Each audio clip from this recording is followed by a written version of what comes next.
A question probably for Tommy, but equally for one of the girls who wants to answer as well.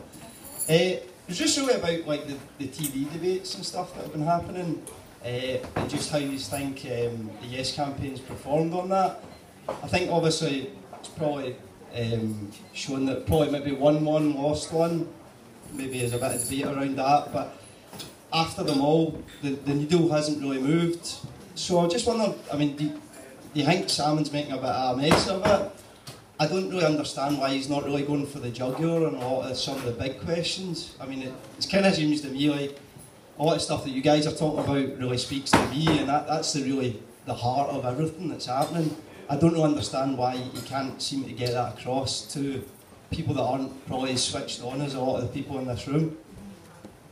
Graham, I'll let Sharon and Suzanne make a response as well. My opinion is that the Yes tent is massive, absolutely massive, and within that Yes tent, we're all united for independence. We're all united for independence. But within the tent, we're all having wee debates about our own vision of what Scotland's going to look like in the future.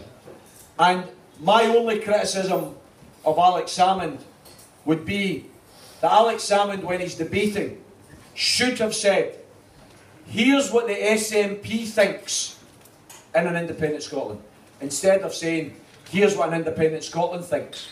Because I've got to say to you, questions like the currency, for instance. Now, some of you might agree. Me, an independent Scotland, I don't want the Bank of England having anything to do with an independent Scotland. I don't want the Bank of England involved. I want in an independent Scotland an independent, publicly owned Scottish bank that runs a Scottish currency in an independent Scotland. That's what I want. A European Union. We can have differences of opinion here. The European Union, for me, is a big business, corrupt club that promotes privatisation of public services across the whole of Europe. I would rather be like Norway, like Finland, who have got bilateral trading agreements with other European countries. You don't have to be in the European Union to trade with other European countries. And in relation to the SNP's proposal for a head of state, again, I've got to say to you, I'm not interested in a slimmed down monarchy. I don't want to put them on slim fast or diet plans or anything like that.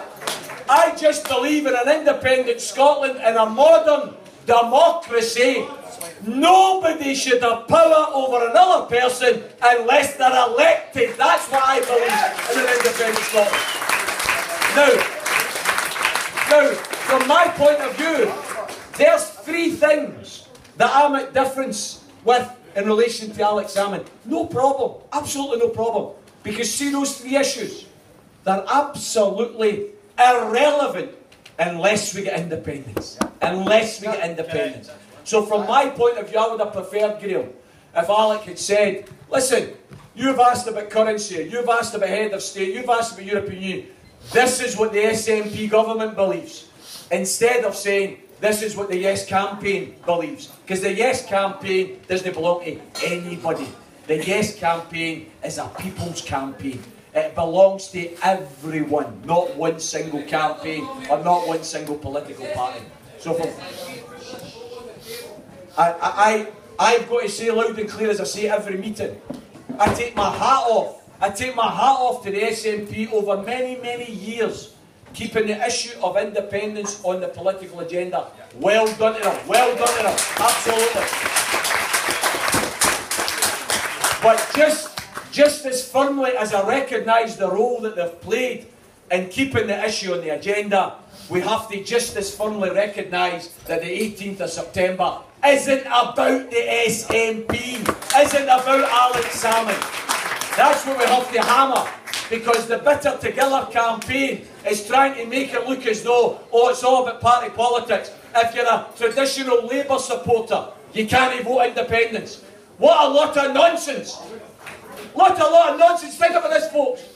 The working class of Scotland has not abandoned the Labour Party. The Labour Party's abandoned the working class. That's what's happened.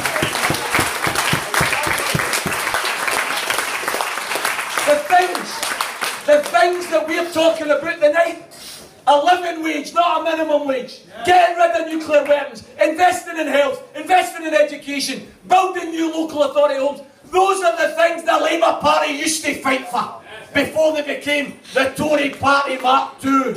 So from our point of view, we have to be absolutely clear about this. What the SNP government are proposing is a start, but it isn't the finish. We have to, after independence, when we get the elections in 2016, there will be a rich political menu for you to choose from. And that's the important thing. You're voting in 3 weeks' time to have the right in 2016 to determine who runs your country. That's what that's all about.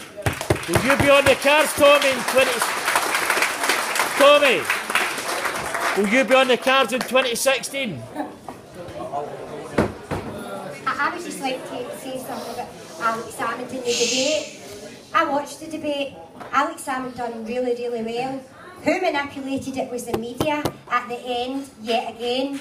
If you listen to the man's question and the answers, he looked at every single person in the eye, he spoke from the heart, he made it clear, we'll be using the pound. What he didn't make clear, which is quite right by the way, because I don't want to give him anything else to jump over, he didn't say what way he'd be using the pound. But he's a clever man, and he knows that. He knows it'll be down to us when we get to our first election after the 18th. And he did make it clear as well, this is all interim, what he's doing for us just now, it will be down to the Scottish people. But the media are doing everything they can to sully this man's name, and they are doing a good job because a lot of people are falling for it. He has done everything he can to get us here, and see right now, he's the man that's on the front line dealing with these idiots, because they're idiots as far as I'm concerned. He's the man that's on the front line dealing with these idiots in the media and the likes of Alistair Darling. Do you know what? I don't even know how he does it. You see, if it was me that was standing there, somebody would need to hold me back. Seriously, I would want to scratch his eyes out. But that's just a personal opinion and it's not a threat. So I just want, as I say, I'm just wanting to put the point across there. Don't listen to the media. Listen to what the man's saying. And watch what he's doing, watch his actions, watch where he's looking. You can tell when somebody's telling you lies, you only need to look at their face. But, like every single person in the media, they're not telling us the truth. You can see it with their smirks and their condescending comments and then turning around, oh, these undecided voters are saying this. No, they're just manipulating everything yet again, and they do it really well. Obviously, that's their job, that's how they've got away with it for so long. Right, so